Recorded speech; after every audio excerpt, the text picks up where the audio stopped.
முருகாச்சரணம்.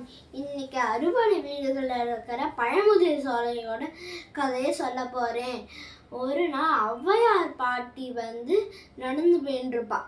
அப்போது ரொம்ப கால் வலிக்கும். சரி, ஒரு மரத்து கீழே உட்காந்து ரெஸ்ட் எடுப்பா.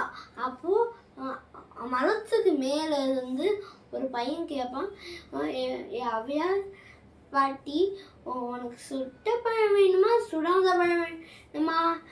நான் சரி, அப்போ என்ன இது சுடாத, அப்போ எனக்கு சுடாத பழமே கூட. நான் சரி, இன்னும் ஒரு மரத்தை குலுக்கி விடுவோம் அந்த குழந்தை. அப்போ அந்த பழம் கீழே விழுந்துடும். அது மண்ணில் விழுந்துடும்.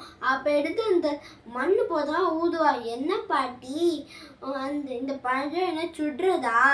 நான் இவ்வளோ அறிவாக பேசுறியே, அவன் நீ யாரு? நான் முருகாள் காட்சி கொடுப்பார். இதுதான் பழமுதிர் சோலையோட கதை.